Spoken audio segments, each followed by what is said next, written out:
दर्शकबिन नमस्कार। दर्शकबिन अहिले हामी मोहत्तरी जिल्लाको गौशाला नगरपालिकाको वडा नम्बर 3 नवराजपुरमा उपस्थित भएका छौँ। भर्खर तपाईको एसई को रिजल्ट आउट भएका छन्, जसमध्ये तपाईको नवराजपुर मावि प्रथम स्थान प्राप्त गरेका छन्। हाम्रो यो खुसीको कुरो हो दर्शकबिन। वास्तवमा यसमा कसरी पढाइ भयो, यहाँ अनुशासन कति थियो विद्यालयको र शिक्षकहरूको पनि। जबसम्म विद्यालय र विद्यार्थीहरूको र शिक्षकको बीचमा राम्रो सम्बन्ध हुँदैन भने शिक्षामा सुधार हुनै सक्दैन। त्यसर्थ आज हामी यहाँ रिपोर्टिङ गर्न आएको छौँ। तपाईँ हेर्न सक्नुहुन्छ, आज यहाँका पर हुनुहुन्छ धर्मेन्द्र कुमार महतोज्यू। म उहाँसँग पनि केही कुराकानी गर्नेछु। सर, तपाईँलाई जी खरमा स्वागत छ। हस्, धन्यवाद तपाईँलाई। सर, तपाईँको यो विद्यालयमा यसचोटि तपाईँको 42वटा विद्यार्थी परीक्षा दिएका थिए, त्यसमध्ये 42मा 42 पास भएको छ। यो कसरी भयो? यो त चमत्कार भन्नुपर्छ। अब त सामुदायिक विद्यालयमा 100% रिजल्ट ल्याउनु एउटा धेरै चमत्कार भन्नुभयो, त्यस्तै कुरा हो। यसको लागि हामीहरूको विद्यालय परिवारको व्यवस्थापन समिति, शिक्षक र विद्यार्थी, अभिभावक सबैको यसमा भूमिका रहेको छ। अब मेरो धेरै यहाँ भएको छैन आएको। म माघ महिनाको 13 गते यो विद्यालयमा आएँ। 14 गतेदेखि हाजिरी भएर विद्यालयमा सुरु गरेँ। योभन्दा अगाडि हाम्रो विद्यालयमा अगाडि अवस्था अलिकति गडबड थियो, समस्या थियो विद्यार्थीको। सर, विद्यार्थीलाई कसरी पढाउनुहुन्छ तपाईँ क्लासमा, यहाँको टिचरहरू? हामीहरू अगाडिको कुरा गर्छु। पहिला हाम्रो विद्यार्थीहरूमा र शिक्षकहरूमा सरस्वती पूजाको बेलामा डान्स सान्स यताउता प्रोग्रामको चलते समस्या थियो।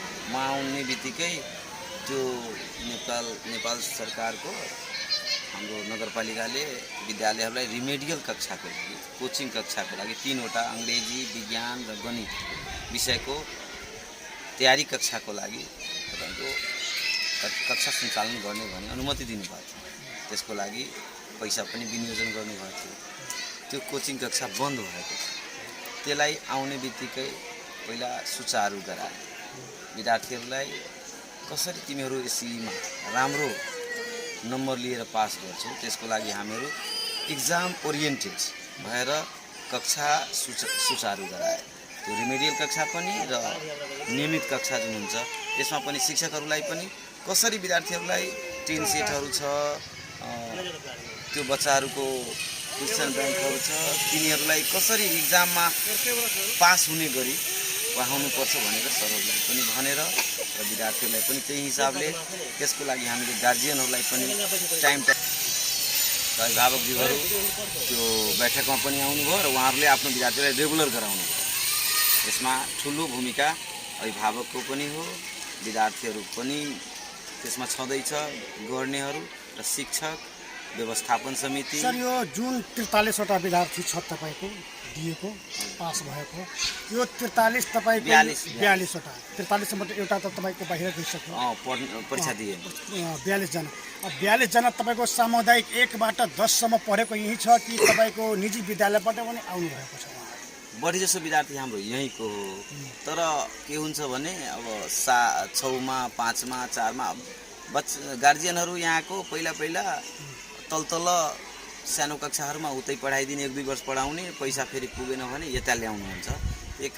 लगभग 10-20% बच्चाहरू उता बाहिरको पनि होला, तर त्यो पनि लगभग 6-7देखि यहीँ छ। 8मा 9मा 10मा हामीहरूको एडमिसन नभएका बच्चाहरू, त्यो तलैका बच्चाहरू छ। सर, एउटा कुरो अहिले धेरै कमेन्ट पनि आइरहेको छ, निजी विद्यालयमा जुन विद्यार्थीहरू पढ्छ त्यसलाई हाम्रो सरकारीमा पढाउनु पर्दैन भने त्यस्तो पनि छ। अब जुन के हुन्छ भने सर, आजकल इङ्ग्लिस सिस्टम छ। जो बच्चा एउटा विद्यालयमा पढ्छ, त्यो दुईटै एउटै देशमा 2टा विद्यालयमा एउटै मान्छे कसरी पढ्न सक्छ? अब जस्तै धेरैजनाले गुनासो पनि गरेको, तपाईँ पनि सामाजिक हेर्नुभएको होला। अब जस्तै तपाईँको निजीमा पढ्छ, सरकारीमा तपाईँको नाम एडमिसन हुन्छ, त्यस्तो पनि छ। हाम्रो विद्यालयको एउटा पनि विद्यार्थीले हामी गरेको छैन। अहिले जस्तै 2-3 दिनदेखि हामी त्यही इमेज चेक गरिरहेको छौँ। जो बच्चा रेगुलर रूपले 10 दिन एब्सेन्ट भयो, तिनीहरूको हामी सूचना काटिदिन्छौँ कि त्यो बच्चा कहाँ छ। अहिले तपाईँको 10 कक्षामा कति विद्यार्थी होला? अहिले हाम्रो यसपालि हाम्रो अहिले रेगुलर पढ्न आउने 35-36 जना छन्। अब हामीहरू आजै क्लासमा गएर विदेश अध्यक्ष समितिहरू सबै हामी गएर जो बच्चा सम्पर्कमा छैन तिनीहरू सम्पर्कमा आउनुहोस्, यदि आउनु भएन भने तिनीहरूको हामीहरू परीक्षामा परे। अब बाँकी विद्यार्थीहरू बाँकी जो छात्राहरू हुनुहुन्छ त्यो तपाईँ निजीबाट पनि आउन सक्नुहुन्छ? होइन, त्यसमा एकदम त्यही त तिनीहरूको नामै काटिदिन्छौँ हामी। यहाँ त्यो परीक्षा फर्म हुन्छ नि एससीको, त्यो फर्मै भर्न दिँदैनौँ हामी रेगुलर, किनकि नेपाल सरकारको चाहिँ 75%। तपाईँको विद्यालय व्यवस्थापन समितिबाट कति सहयोग दिन्छ? हाम्रो व्यवस्थापन समिति पूर्ण रूपले सहयोग गर्नुहुन्छ। यहाँ व्यवस्थापन अरू स्कुलमा के हुन्छ, व्यवस्थापन समितिको मिटिङ गर्नुहुन्छ त आउनुहुन्छ, यहाँ त्यस्तो छैन। उहाँहरू हरेक दिन यहाँ अनुगमन गर्नुहुन्छ, हेर्नुहुन्छ क्लास चलिरहेको छ कि छैन, खाजा राम्रोसँग सञ्चालन भएको छ कि छैन, अन्य वातावरण जस्तै अब यहाँ हेर्नुहुन्छ फुलफुलहरू पनि लागेको छ, सबलाई पुरै राम्रोसँग निगरानी गर्ने हाम्रो व्यवस्थापन समिति पुरै मतलब एक्टिभ। खालि महिला अहिले धेरै भवनहरू देखिरहेको छ, तपाईँ प्रस्ताव पनि भएको छैन, यस्तो किन अधुरो किन रहेको? अब हेर्नुहोस् न, यहाँ देशको अवस्था यो जुन छ नि, प्रदेशको बजेटबाट प्रदेशले जहाँ तहाँ हाम्रो विद्यालय मात्र होइन धेरै विद्यालयहरूमा के गरेको छ, आधी काम गरेर छोडिदियो, फेरि आधी अर्को ठाउँमा गयो। प्रदेशबाट आएको बजेटको अल्पत्र अवस्थामा अब अल्पत्र अवस्थामा छ। अब यो के हुन्छ भने प्रदेशको नियम छ, के छ, विद्यालयलाई कुनै जानकारी हुँदैन।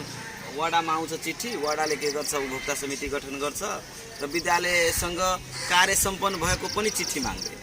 विद्यालयमा कुनै कागजै नराखेर अब समस्या भयो भने यसैपालि हाम्रो नगर प्रमुख डाक्टर दिपेन्द्र महतोजीले सामुदायिक प्रवीण मञ्च नेपाल एउटा संस्था छ, उहाँ त्यहाँका इन्जिनियर आउनुभएको थियो र अरू उहाँ त्यहाँका शिक्षा हेर्ने कर्मचारी आउनु। एउटा कुरा हामी एउटा रिपोर्ट निकालेका छौँ, हाम्रो मध्य प्रदेशमा तपाईँको सबभन्दा यो देशैमा सबभन्दा पछि पारिएको छ, पछाडि पारिएको छ, पछि परिएको छ हाम्रो यो मध्य प्रदेशमा शिक्षाको। अब शिक्षालाई गुणस्तरीय बनाउन के गर्नुपर्ने छ? तपाईँलाई केही सुझाव दिन सक्नुहुन्छ उहाँहरूलाई? सबभन्दा ठुलो कुरा हो कि जबसम्म हाम्रो अभिभावक, शिक्षक र व्यवस्थापन समिति, विद्यार्थी यो सबैजनाको समन्वय नभएपछि त विद्यालय अगाडि बढाउन सकिँदैन। अब के अरे अभिभावकबाट धेरै गुनासो आइरहेको छ तपाईँको शिक्षकहरूमा, उहाँहरू राम्रोसँग पढाउन सक्नु भएको छैन, राम्रोसँग रिजल्ट पनि दिइराख्नु भएको छैन, जसको कारणले गर्दाखेरि सरकारीमा अलिक कम र प्राइभेटमा निजी विद्यालयमा बढी विद्यार्थीहरू गइरहेको छ। यसमा के अन्तर पाउनु भएको? सही कुरा गर्नुभयो उहाँले। अब के छ भने शिक्षक विद्यार्थी आएपछि शिक्षकहरूले पढाउनुहुन्छ, तर विद्यार्थीहरू नै नआएपछि त शिक्षकहरूले कहाँबाट पढाउनु? यसपालि के भएछ, हाम्रो विद्यालयमा बढी जसो बोर्डिङबाट नै बच्चाहरू आएछन्। हामीहरू पुरै विश्वास दिलाएको छु कि तपाईँहरू बोर्डिङबाट यहाँ ल्याउनुहोस्, त्यहाँभन्दा यदि यहाँ क्वालिटी भएन भने तपाईँ आफ्नो बच्चालाई, हामीलाई जे भन्नुहुन्छ हामी स्वीकार्छौँ र बच्चालाई लिएर जुन बेला पनि जान सक्नुहुन्छ। तपाईँको कम्प्लेन पनि सुन्छौँ। हामी अहिले बिहान 6 बजेदेखि 12 बजेसम्म विद्यालय छ, त्यसपछि अफ टाइममा पनि विद्यालयमा नै विद्यार्थीलाई राखेर त्यो कमजोरीहरूलाई, जस्तै अब हाम्रो नेपालकै एकचोटि कोरोना भयो, त्यसपछि भूकम्प भयो, धेरै समस्याहरूको कारणले बच्चाहरूमा जुन आउनुपर्ने ज्ञानहरूको कमी भएको छ। त्यही कारणले त्यो पुरा गर्नको लागि हामीहरू एक्स्ट्रा कक्षाहरू सञ्चालन गराएको छौँ। अहिले पूर्ण रूपले चलिरहेछ। 2 बजेदेखि 12 बजे छुट्टी हुन्छ, 2 घन्टाको रेस्ट हुन्छ, बच्चा खानासाना खाएर घरबाट आउँछ, चाहे जसलाई यहीँ बस्नु छ भने यहीँ बस्छ, गार्जियन खाना यहीँ ल्याइदिनुहुन्छ। धन्यवाद सर। दर्शकबिन, तपाईँ भर्खर सुन्नुभयो यहाँका माविका प्र धर्मेन्द्र कुमार महतोजी हुनुहुन्छ। हाम्रो गौशाला नगरपालिकामा 11वटा मावि विद्यालय छ, जसमध्ये सबभन्दा बढी 100मा 100 रिजल्ट दिने हाम्रो यो नवराजपुर मावि मात्र रहेका छन्। यसको विद्यार्थीको लिस्ट हामी देखिरहेको छौँ, त्यो पनि म हेर्न चाहन्छु। दर्शकबिन, तपाईँ हेर्न सक्नुहुन्छ यसपालि तपाईँको जति यहाँ पास भएका छ विद्यार्थीहरूको नामावली फोटोहरू सब दिइरहेका छन्। यहाँ 42मा 42, 100मा 100% जो पास भएका छन्। यो मावि तपाईँको नवराजपुर विद्यालय हो। तपाईँ हेर्न सक्नुहुन्छ सबभन्दा बढी तपाईँको 3.77 जिपिए लिएर प्रथम स्थान दिपेश कुमार कुशवाहाले गर्नुभएको छ भने अर्को तपाईँको सूरज यादव छ 3.75 जिपिए छ र ज्योति कुमारी छ 3.75। जस्तै यहाँ देखिराख्नु भएको छ यहाँहरू हाम्रो बहिनीहरू पनि छ राम्रै अङ्क ल्याएर पास हुनुभएको छ। वास्तवमा विद्यालयमा सुधार हुनुपर्छ र गर्नुपर्छ, यसको लागि अभिभावकले पनि बुझिदिनुपर्छ र शिक्षकहरूले पनि बुझिदिनुपर्छ र विद्यार्थी भाइ बहिनीहरूले राम्रोसँग पढिदिएको भए वास्तवमा स्वर्ग हुन्छ।